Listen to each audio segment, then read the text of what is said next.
Visão Espírita, a revista eletrônica do Espiritismo. Saudações fraternais a todos. Abrimos o programa Visão Espírita e agradecemos a gentileza da sua audiência. Vamos ao programa.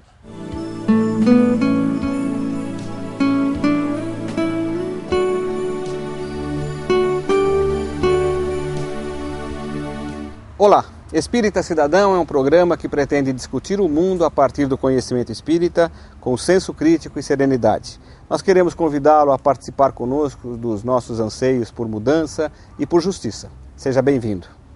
O nosso tema de hoje, meus amigos, é o consumidor consciente, o espírito imortal no mundo capitalista. Meus amigos, nós somos espíritos encarnados. Estamos na Terra e aqui temos necessidades que são absolutamente normais de um ser humano. Muitas vezes, levados por um discurso religioso já muito antigo e que não cabe na doutrina espírita, nós achamos que poderemos viver como se fôssemos apenas espíritos desencarnados. Somos espíritos, mas somos encarnados. E não podemos abrir mão das questões que envolvem a vida de relações na matéria. Não se trata apenas daquele alimento básico para manter o corpo humano funcionando. Não se trata daquela roupa mínima simplesmente para agasalhar do frio. Não se trata simplesmente de uma casa como se fosse uma toca. É preciso, meus amigos, que nós tenhamos pés na realidade de sabermos que buscar uma condição de conforto faz parte da nossa condição de espíritos encarnados, que alimentarmos-nos de uma maneira que nos cause prazer e que não seja apenas uma fonte de subsistência, também é normal de um espírito que quer buscar o prazer. Afinal, o prazer faz parte da vida. O prazer é um dos combustíveis da felicidade, desde que com absoluto equilíbrio e responsabilidade daquilo que fazemos. Nós queremos conversar um pouco neste momento com vocês a respeito dessas necessidades de um espírito imortal. Como espíritos imortais encarnados, temos as necessidades do dia a dia, as necessidades materiais que nos fazem consumidores. E este personagem, o consumidor, é um dos personagens mais importantes da história contemporânea. A maneira como os homens se organizaram na história da humanidade dos últimos 500 anos e, sobretudo, nos últimos 30 anos, fazem com que todos nós, antes de nos tornarmos cidadãos, antes de nos tornarmos pais ou mães, maridos ou mulheres, antes de nos tornarmos profissionais ou religiosos, espíritas, católicos, evangélicos, nós todos somos, antes de mais nada, consumidores. E o que o poder quer de nós é exatamente que nós sejamos consumidores. Meus amigos, a estrutura do mundo, ou a ordem econômica, como seria melhor dizer, dos últimos tempos, faz com que nós cada vez consumamos mais. Isso significa que cada vez nós sintamos necessidades novas. E este é um grande desafio que todos nós temos que ter.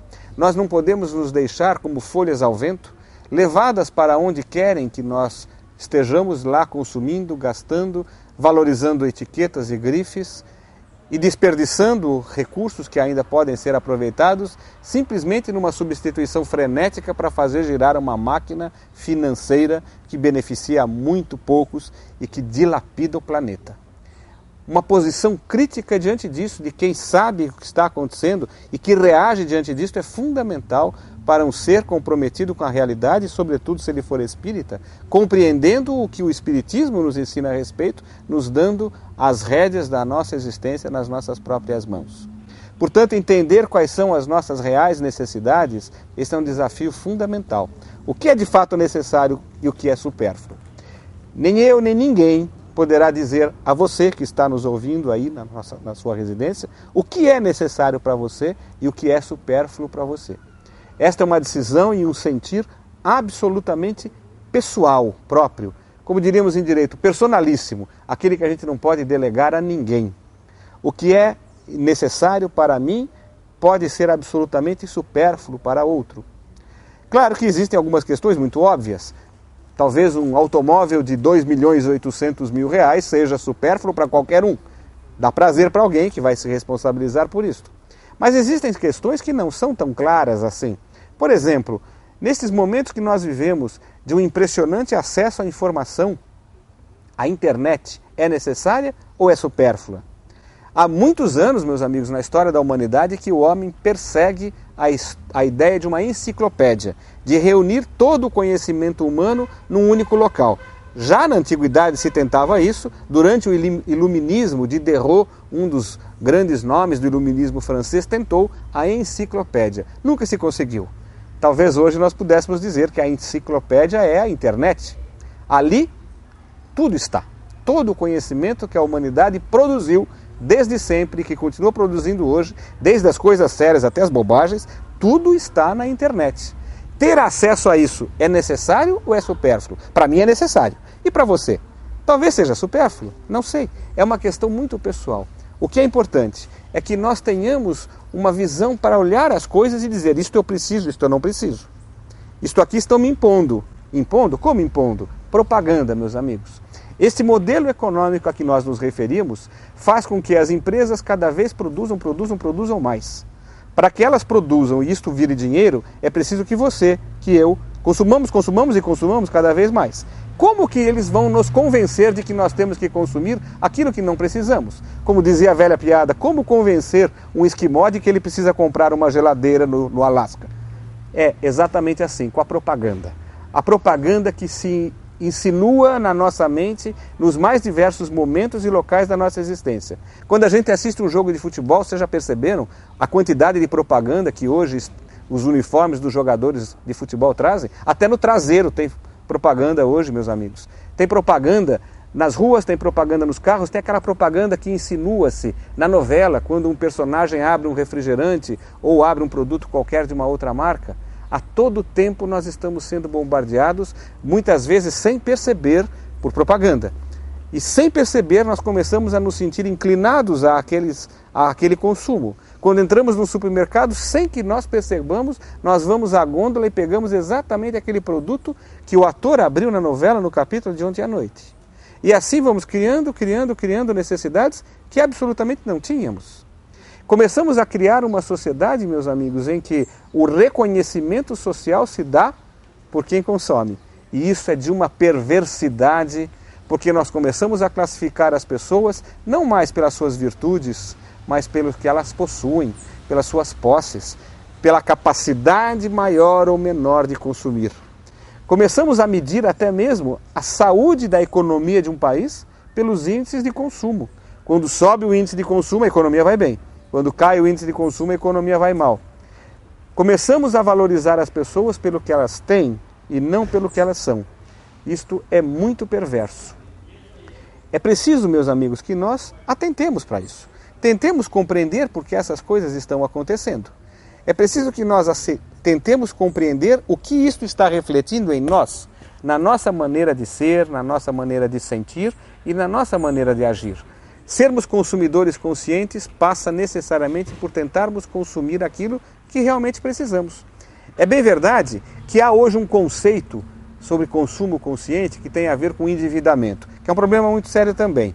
Nessa história de propagandas avassaladoras que nos obrigam a consumir, não poucas vezes nós acabamos nos endividando, assumindo dívidas que não conseguimos pagar, pesadas, a facilidade do crédito, né? essa possibilidade de comprar carros em não sei quantas prestações, e daqui a pouco nós não temos capacidade de solver, de pagar todas essas questões. Esta é uma preocupação que hoje os governos e os poderes públicos têm. Mas mais além disto, a nossa proposta aqui do consumo consciente vai também no sentido de buscar o que é que de fato nós precisamos.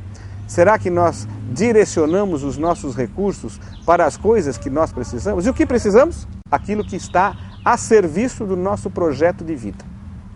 Projeto de vida, sim. Nós temos um planejamento reencarnatório. Nós reencarnamos com o intuito de sermos moralmente melhores, de nos tornarmos espíritos melhores. É preciso que nós direcionemos todos os nossos recursos da vida, profissão, por exemplo, relação com os pais, trabalho no ambiente religioso, é preciso que nós direcionemos tudo isso em favor deste objetivo. Esta é a intuição, esta é a razão de ser, de nós estarmos encarnados, esta é a finalidade da encarnação. Então é preciso que também o consumo esteja direcionado a isto, que nós utilizemos como recursos materiais de que vamos lançar mão, aquilo que faz parte do nosso planejamento reencarnatório, aquilo que estará a serviço da finalidade da encarnação. E vamos então imaginar, meus amigos, que nós precisamos ter, comprar, manter e guardar aquilo que de fato nos seja útil. Se nós estamos falando, meus amigos, de recursos finitos, porque é disso que se trata, o planeta não é infinito, se nós começarmos a consumir tudo que se produz, nós vamos chegar numa tal situação que não vai acabar bem. O mundo não terá condições de responder à impressionante demanda de consumo a partir das necessidades ilusórias criadas pela propaganda.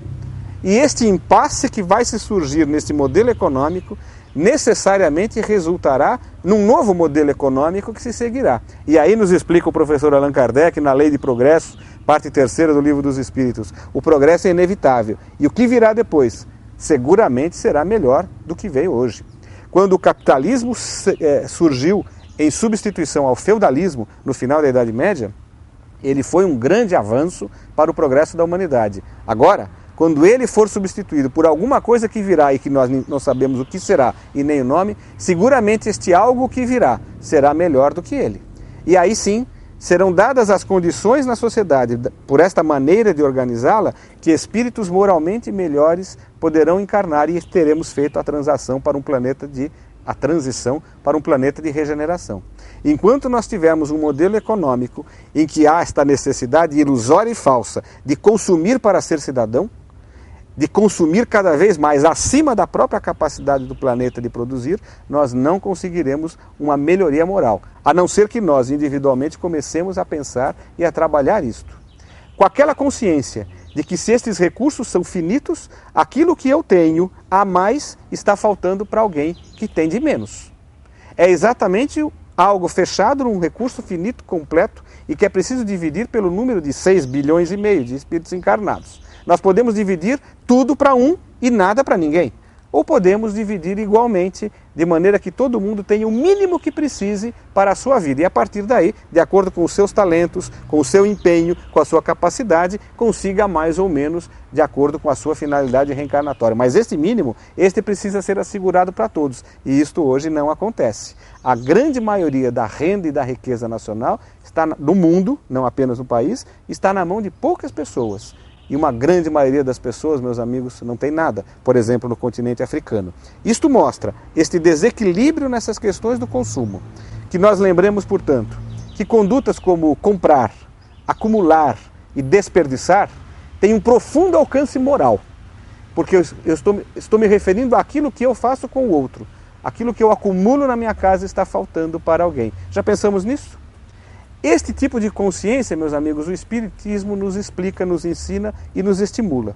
Tornarmos-nos, portanto, espíritos e consumidores conscientes significa fazer com que o nosso dia a dia, na nossa vida de relações, na ordem econômica, seja também um instrumento para o nosso crescimento espiritual. Vamos pensar nisso com muita sinceridade e honestidade interior e pessoal. Espírita Cidadão é um programa que pretende transformar o homem para transformar a sociedade, mas também transformar a sociedade para transformar o homem. Muito obrigado pela sua presença e até o próximo programa.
Foi em Lyon, antiga colônia romana, fundada em 43 a.C., que a 3 de outubro de 1804 nasceu de antiga família lionesa com o nome de Rivail aquele que deveria mais tarde se tornar mundialmente conhecido pelo nome de Allan Kardec.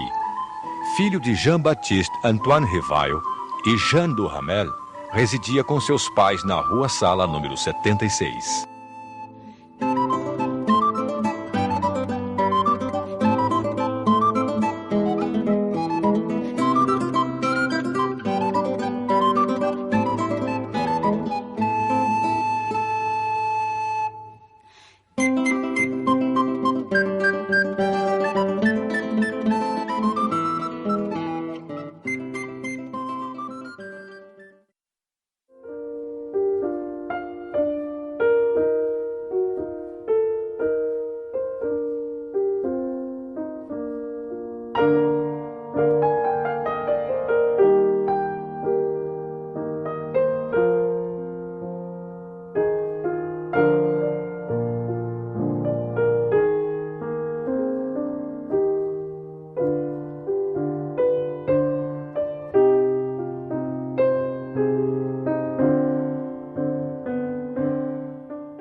No ano de 1814, Rivail foi transferido para a Suíça, onde completou a sua bagagem escolar no Instituto Pestalozzi de Yverdon, fundado e dirigido pelo célebre professor Johann Heinrich Pestalozzi.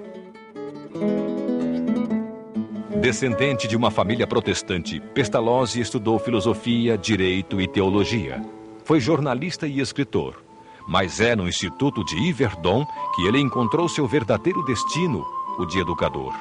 No seu livro Canto do Cisne, ele nos confessa a influência decisiva que Emílio e o contrato social de Rousseau causaram em sua vida.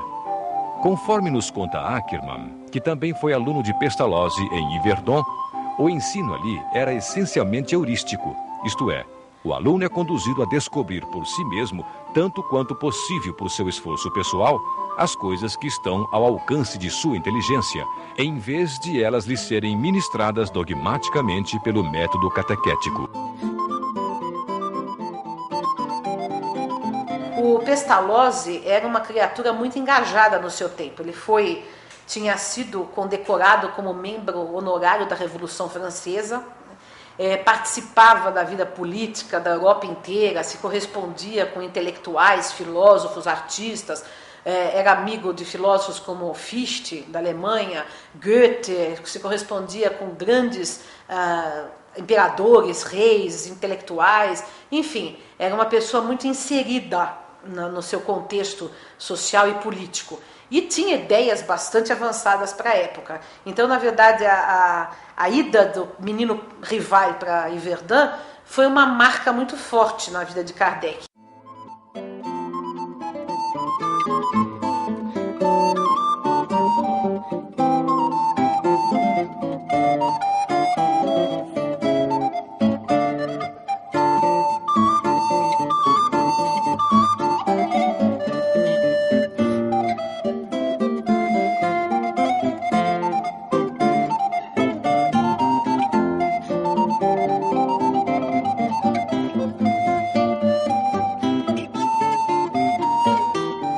Embora o Pestalozzi fosse intuitivo, poético, etc., a educação que ele dava para as crianças era no sentido de formar pessoas que se preocupassem muito com a precisão das palavras. Ele dizia o seguinte, que ele não queria ter alunos que papagaiassem ideias sem significado.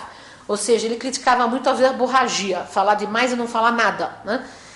Que ele considerava um falso conhecimento, um verniz de conhecimento sem essência.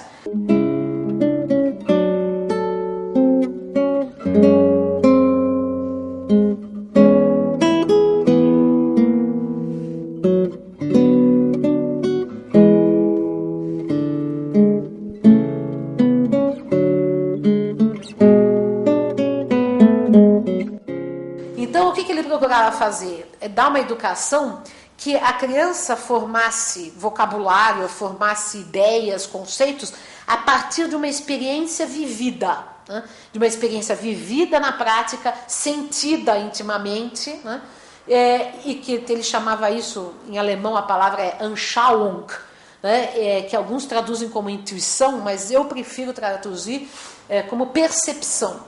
Porque percepção o que é? Quer dizer, ele achava que a pessoa só formava uma ideia correta, precisa a respeito de uma coisa, se ela tivesse percebido, seja uma percepção externa, através da observação, fosse uma percepção interna também. Você se olhar, sentir algo, então você só podia compreender, por exemplo, a solidariedade, o amor ao próximo, se você sentisse isso. Não era uma teoria bonita, uma ideia, um sermão, uma palavra vazia. Então ele se preocupava muito em que as palavras tivessem um conteúdo existencial. Isso é muito explícito nas obras pedagógicas do Pestalozzi.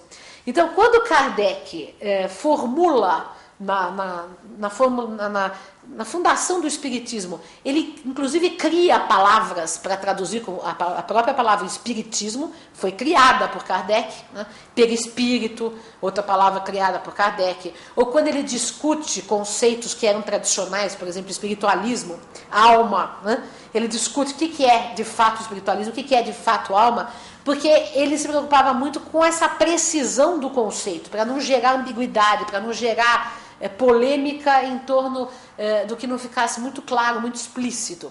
Isso havia sido algo que ele havia aprendido com Pestalozzi.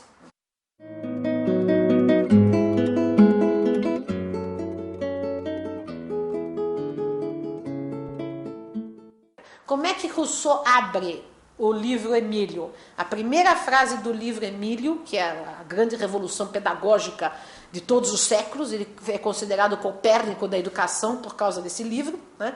Ele abre o seu livro dizendo o seguinte: tudo é certo saindo das mãos do Criador, tudo degenera nas mãos do homem.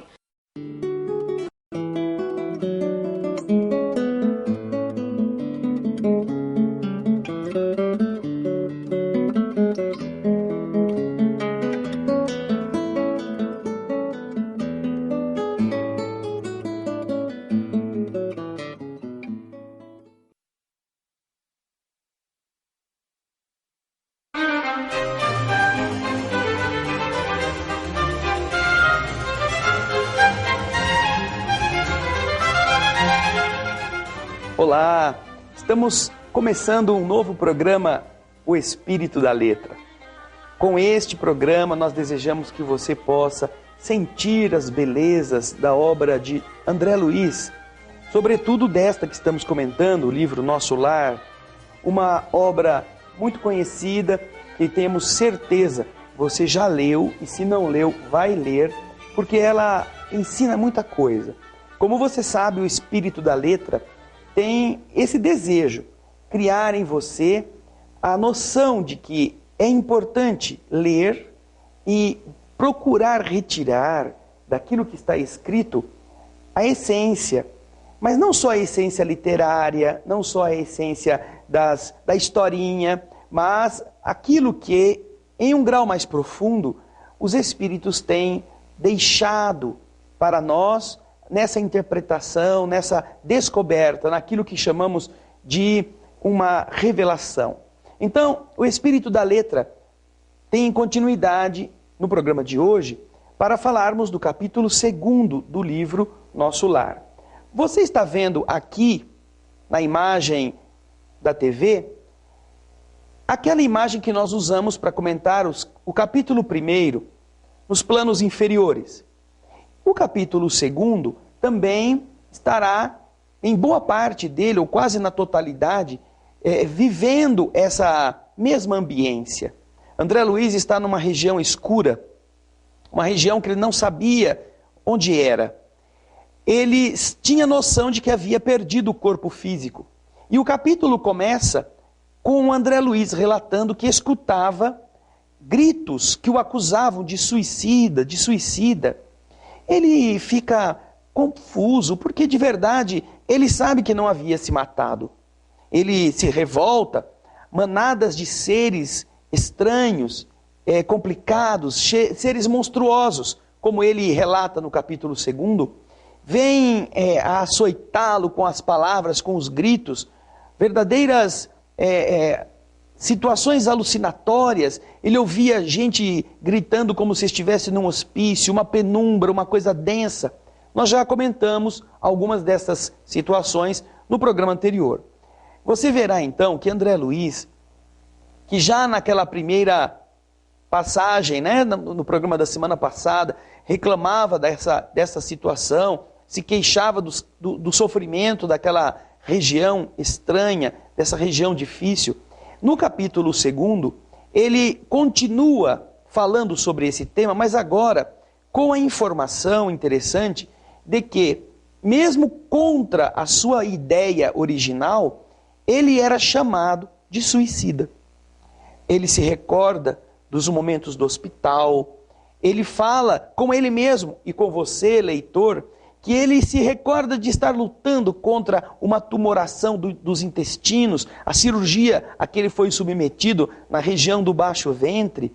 Ele fala do pique desagradável da agulha de injeção, do contato gelado do termômetro, com o sentido de nos fazer entender que ele não tinha nenhuma dúvida a respeito de que o que tinha acontecido com ele era uma morte em decorrência de uma enfermidade contra a qual ele lutava. Ele ainda fala da saudade da esposa, a cena final daquele momento, daquele encontro, em que a esposa e os seus 3 filhos estavam ali se sentindo abandonados pelo genitor, pelo pai. E depois que ele passa por esta despedida, ele se vê nesta zona estranha.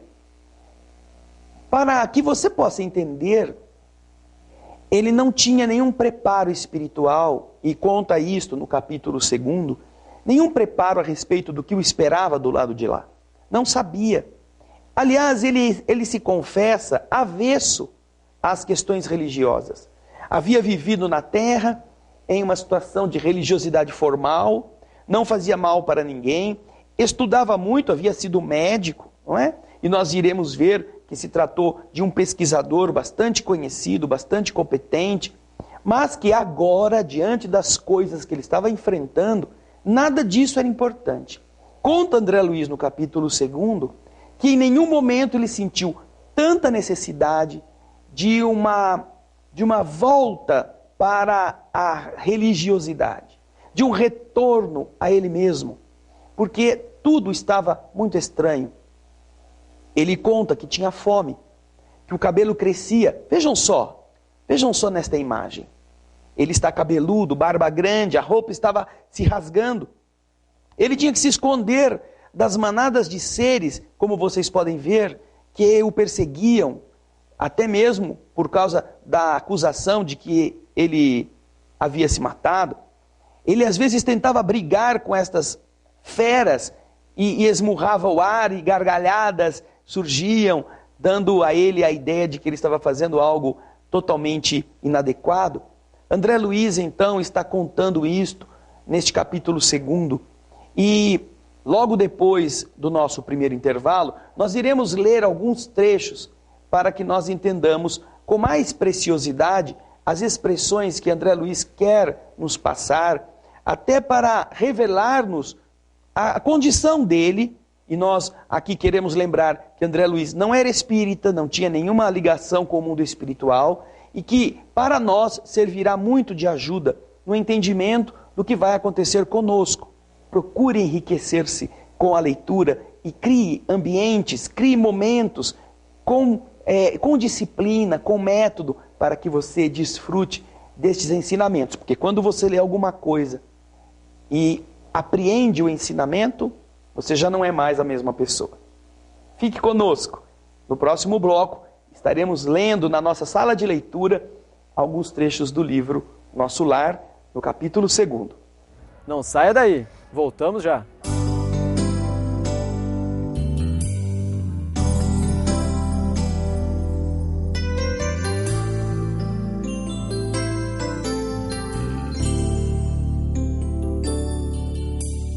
Quero paz na minha vida, quero luz no meu caminho, quero te ver. Entender que tudo passa, que a terra é uma escola, quero aprender.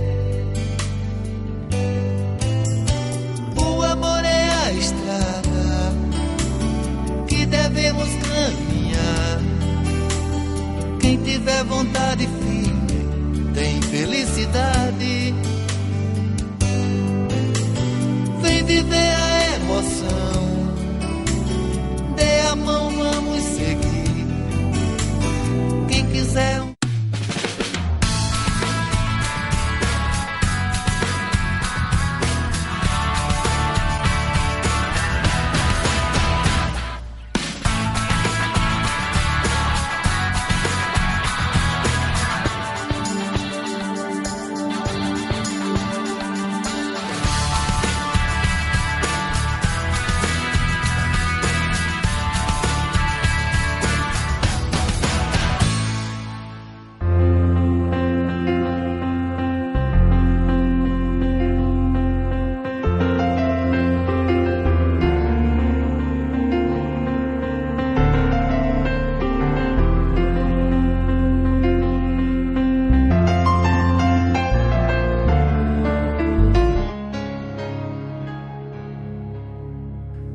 A mensagem.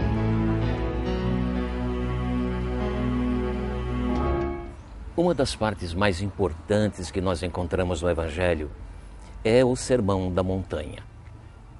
E Jesus, ao transmitir essas palavras, foi muito feliz porque nos recomendou uma série de circunstâncias que precisamos observar no decorrer da nossa vida, das nossas atividades. E duas bem-aventuranças. Nós lembramos que ele começa o Sermão do Monte com as bem-aventuranças. Em duas bem-aventuranças nós encontramos pontos de maior importância para o nosso procedimento nos dias de hoje.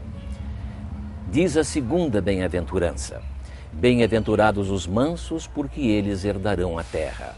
E logo em seguida ele diz: bem-aventurados os pacificadores, porque eles verão a Deus. Ora, gente, ao observar essas palavras, nós vemos que existe um conflito muito grande entre o que elas dizem e o procedimento das pessoas hoje. Por quê? O que é mansuetude, o que é pacificador, situam-se absolutamente no lado contrário de qualquer manifestação de violência. Ora, olhando à nossa volta, o que nós mais vemos hoje é violência. Violência nas escolas, nas ruas, violência no esporte, violência em todos os lugares onde deveria absolutamente não existir.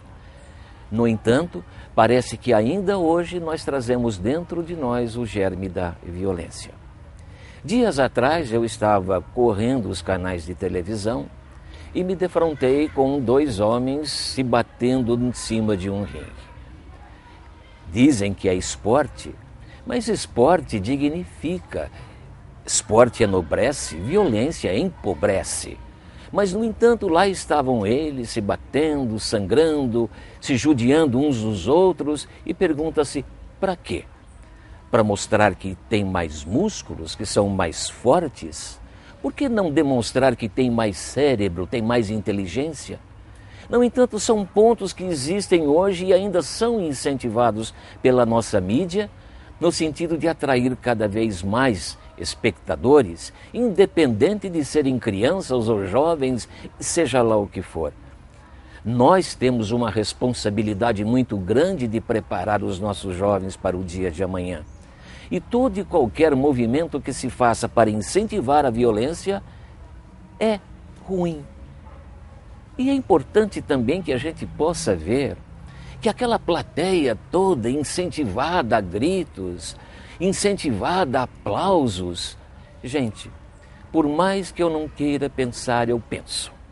Os mesmos espíritos que hoje animam essas pessoas, que vibram, torcem por um ou por outro, São os mesmos espíritos que animavam as pessoas lá dos tempos antigos, onde nas arenas, os anfiteatros, viam-se gladiadores matando-se uns aos outros, viam-se as feras devorando os cristãos. São as mesmas pessoas que colocavam o polegar para cima ou para baixo para condenar ou absolver o perdedor. Mas, gente, já se passaram 20 séculos, 2000 anos. Será que nós não conseguimos ainda modificar alguma coisa dentro de nós? Será que nós não temos condições de abolir essa violência desenfreada que existe por aí? Um desrespeito absoluto à vida e às atividades do próximo? Não. Infelizmente ainda, torno a repetir, trazemos dentro de nós a violência. Mas é preciso que tomemos providências urgentes, porque as mesmas pessoas que estão lá batendo palmas para a violência, as mesmas pessoas que hoje portam a violência em qualquer circunstância, certamente não verão a Deus, não herdarão a terra. E aí, repetindo as palavras de Jesus, haverá choro e ranger de dentes. Mas aí não vai dar mais tempo. Despertemos, porque o tempo corre muito rápido. Quando a gente acordar, talvez já não haja mais tempo. Paz, paz, paz. É isso que nós precisamos. Que Deus nos abençoe.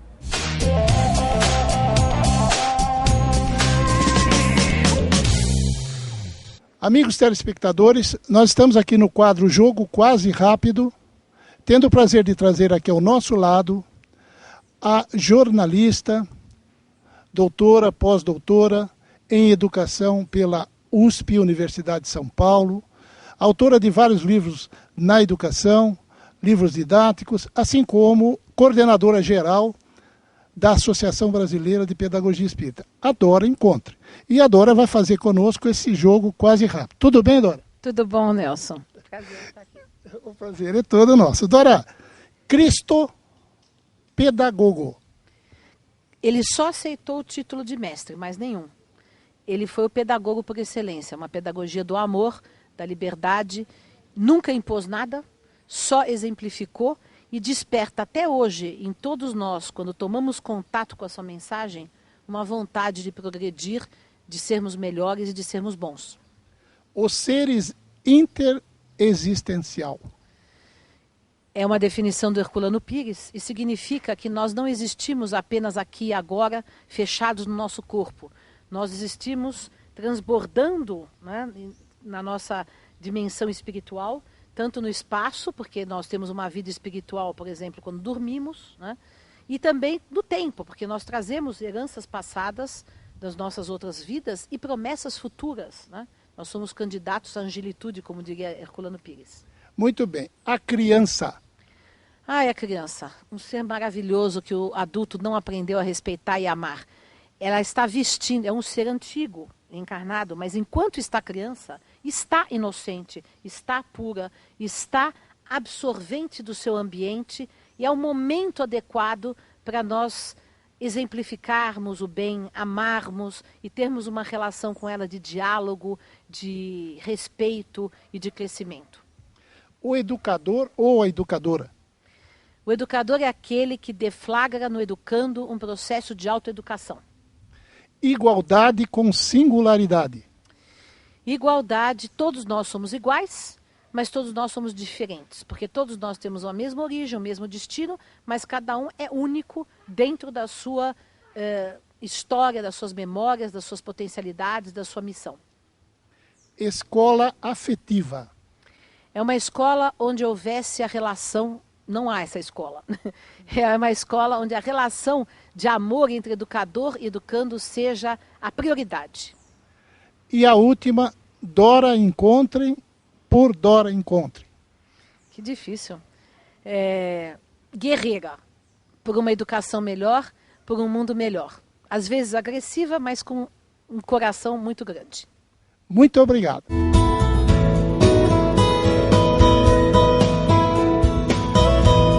Um tema selecionado.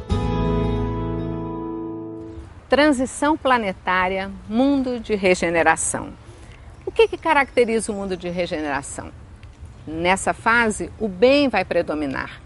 Esses espíritos muito renitentes no mal não poderão mais ficar aqui, como nós já falamos. Vamos alcançar corpos mais resistentes. A ciência vai descobrindo novos meios de controlar todas essas doenças. Então, as doenças atuais que nós vivemos ainda agora, no mundo de regeneração já não vão haver mais. Os problemas vão ser muito mais de ordem moral do que física. As condições também do planeta, as temperaturas nessas regiões inóspitas que nós temos aqui hoje, tudo isso também vai ser amenizado. Então, essa mudança toda, esse aquecimento global, esse gelo das calotas polares, tudo isso tem uma finalidade, que é a acomodação do planeta para essa era da regeneração. E isso vai fazer com que o clima mais ameno proporcione maior felicidade, menos desconforto para todos nós que aqui estivermos, né? Então, nisso também, nós vamos ver quem é que vai poder habitar este planeta. Todos os que se predispõem a agir pelo bem.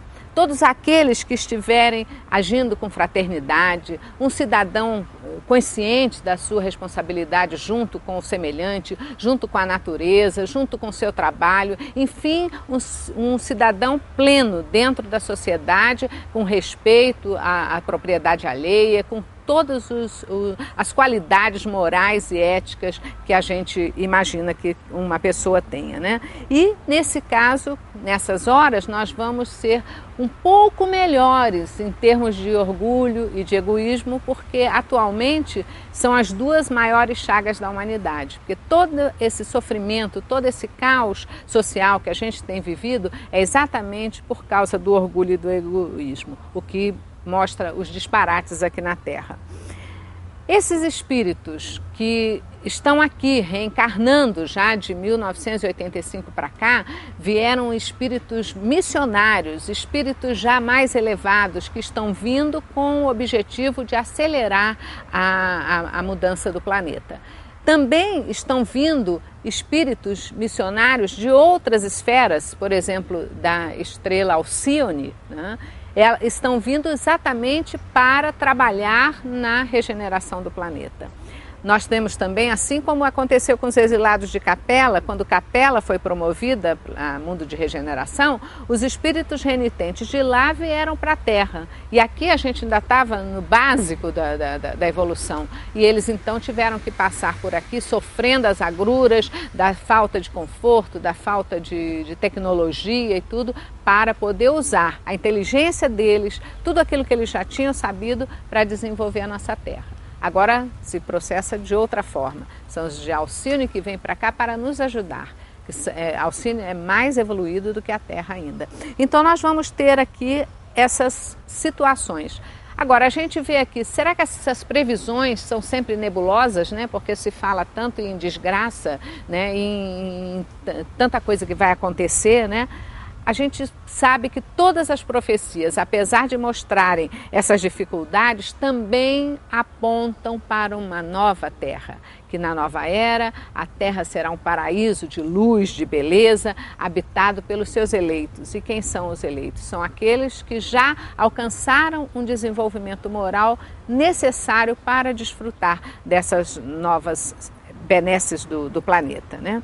Agora, a gente ainda destaca as tragédias exatamente porque ainda é do ser humano esse interesse de ficar informando sobre o que é apavorante, o que é ameaçador. Então, isso a gente também vai ter que ficar mudando, lembrando que a misericórdia de Deus não nos desampara e que nós estamos passando por tudo isso, mas temos confiança de que se Deus está nos dando uma dor amarga, Ele também sabe nos dar o remédio, né? E nós aqui também já vemos no dia, quando os espíritos falaram para Kardec que o mundo de regeneração já estava começando naquela época, que a coisa não é num abrir e piscar de olhos, né? Nós vamos ver que quantas conquistas que nós já tivemos. Parece que o mundo piorou, mas é uma sensação aparente. Nós já tivemos a Guerra Fria, que era uma ameaça, a perestroika, a queda do Muro de Berlim, o apartheid, a queda de tantos sistemas aí de ditadores. Nós estamos tudo galopantemente derrubando todas essas coisas que impediam o avanço do nosso planeta, né? Vamos ver direitos humanos, quantas coisas hoje já são conquistadas, o direito dos animais, as descobertas científicas trazendo muito mais alívio para doenças que antes eram fatais e que hoje já são crônicas e que no futuro não existirão mais, né? A cura para tantos remédios, todos esses avanços tecnológicos que permite aqui que a gente esteja aqui, né, desfrutando disso tudo. Então nunca também se fez tanto pelo próximo como agora. As pessoas se movimentam, se solidarizam, dão de si, ajudam o próximo, ajudam o próximo mais distante, fazem petições, assinam campanhas mundiais em benefício das outras pessoas. Então, existe muita coisa boa. Nós já estamos vivendo no limiar desse novo planeta que vai nos trazer muito mais alegria e muita paz, né? Nós aqui estamos, então, como hóspedes do nosso planeta em transição e que nós somos convidados a torná-los um paraíso após as contínuas tormentas que estão para sacudi-lo. Vou fazer, para encerrar aqui, uma mensagem do Manuel Filomeno de Miranda naquele livro Transição Planetária. Contribuindo na grande obra da regeneração da humanidade, espíritos de outra dimensão estão mergulhando nas sombras terrestres a fim de que, ao lado de nobres missionários do amor e da caridade, da inteligência e do sentimento, que protegem os seres terrestres, possam modificar as paisagens aflitivas, facultando o estabelecimento do reino de Deus nos corações. Então, qual é o nosso papel importante agora? Não é por acaso que a gente está encarnado aqui, nós somos os trabalhadores da última hora, segundo Bezerra de Menezes, assumimos um compromisso com Jesus para ser aquele que dá esperança, que eleva sentimentos, que consola, apontando a aurora do novo mundo. Quando então não haverá mais essa morte que hoje a gente sabe que existe, não haverá tanta tristeza, não haverá tanto choro, nem haverá tanta dor e nem essas condições climáticas e dramáticas que a gente vive agora. Então, trabalhar a partir de agora para que a gente possa fixar os valores morais, que é exatamente isso. E por quê? Porque quando a gente se concentra nos valores morais, a gente ajuda a neutralizar essa psicosfera tóxica criada pelos pensamentos desequilibrados, angustiados e desesperados. Então, nós temos que preparar a nós mesmos para enfrentar e também ajudar aqueles que convivem conosco, seja na família, no trabalho, na sociedade, para que eles também possam entender que o nosso compromisso com o Evangelho de Jesus é que a gente seja calmo, não sofrer nem se desesperar, né? Ser fiel a Deus, né? Em qualquer circunstância, para que a nossa fé não esmoreça. Porque o máximo que pode acontecer, como diz a Joana de Ângelo, é a gente desencarnar. E como para nós, espíritos, nós não acreditamos na morte, então se a gente tiver que ir, a gente vai ter que ir de qualquer jeito, né? E onde nós estamos, então, que a gente possa contribuir para o bem da humanidade. Lembrando que Jesus, como governador espiritual do nosso planeta, está no leme e que não nos abandona. Então, confiemos, oremos e façamos a nossa parte. Momento de arte.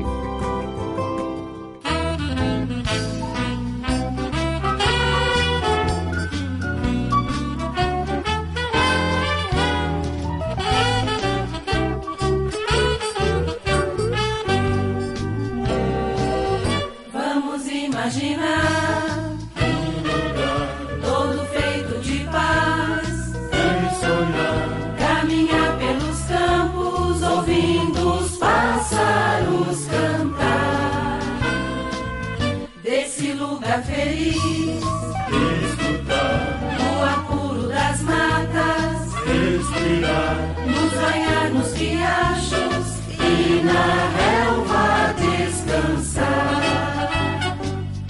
Caminhar sem destino, sem pensar que é preciso voltar e sentir que somos parte de tudo e com tudo se harmonizar. Um lugar sem os muros, nos quintais, sem portões e sem grades, a sufocar e pelas ruas tão claras passear sem nos preocupar. Vamos imaginar um lugar onde se possa sorrir e cantar, e que não haja tristezas e nem motivos pra chorar. Onde não mais se veja desigual, todos possam viver, trabalhar, levar uma vida simples, sem pensar em ostentar. Esse lugar existe, podem crer, pode estar longe ou perto, é só buscar, basta olhar o horizonte e o final do arco-íris achar. Ele já está dentro de cada um, basta olhar pra si mesmo e encontrar o caminho mais curto, que é aprender a amar.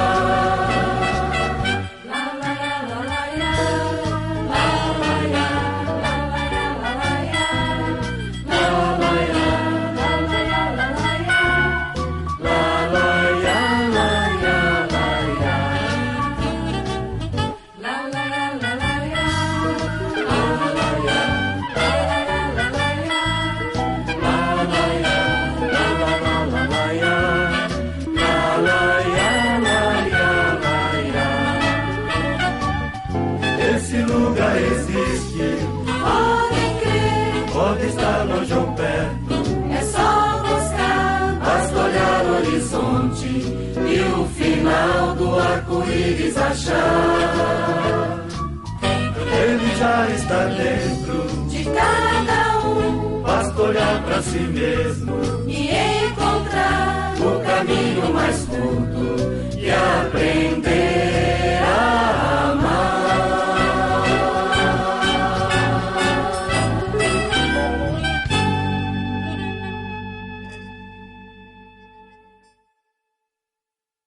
Corrente de energização da água.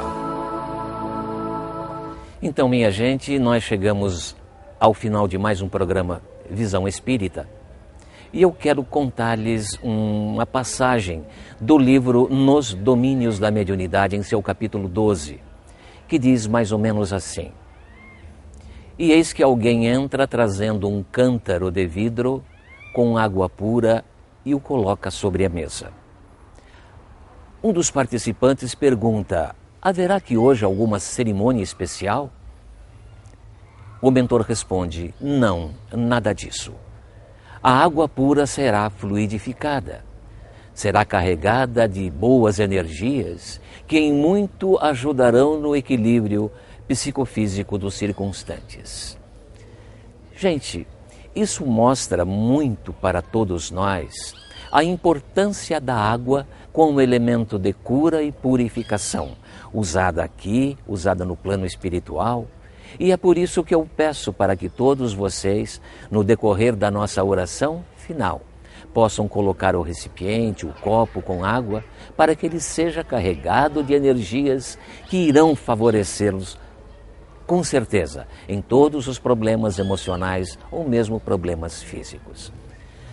Quero convidá-los agora para que juntos possamos refletir, juntos possamos concluir a respeito dos benefícios que o programa nos trouxe através dos seus esclarecimentos e, numa gratidão a Deus nosso Pai, nos aproximar dele através de Jesus e, com todo respeito, todo o nosso coração, dizer: bondoso Pai Celestial, abençoa-nos. Permita-nos que através dos nossos trabalhos, das nossas atividades, possamos ajudar os outros e nos ajudar. Permita-nos, Senhor, que através dos ensinamentos de Jesus, possamos fortalecer-nos interiormente e que tudo aquilo que por nós se fizer, atos, pensamentos, palavras, sejam pautados, baseados naquilo que Jesus nos ensinou. E dentre esses trabalhos, é importante que nós possamos lembrar que, além dos benefícios que rogamos para nós, precisamos pensar no mundo, Precisamos pensar no próximo.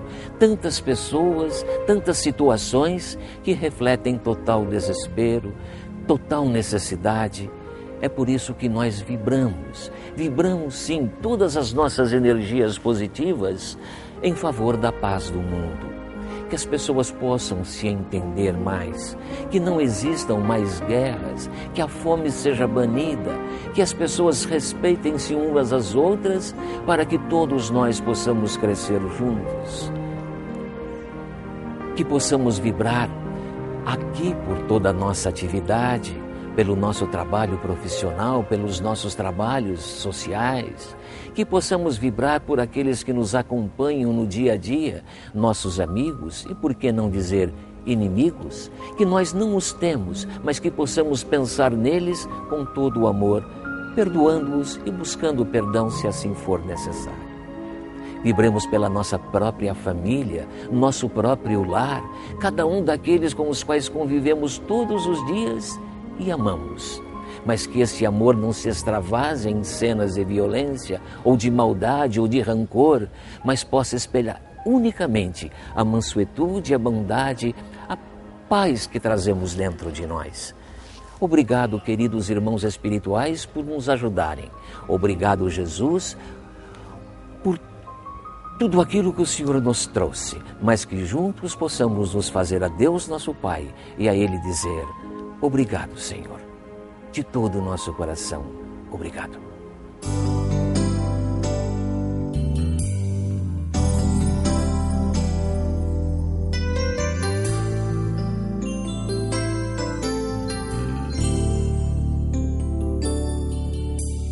Quero paz na minha vida, quero luz no meu caminho, quero te ver. Entender que tudo passa, que a terra é uma escola, quero aprender. O amor é a estrada que devemos caminhar. Quem tiver vontade firme tem felicidade. Vem viver a emoção, dê a mão, vamos seguir. Quem quiser um tempo novo tem que ter bondade. Eu quero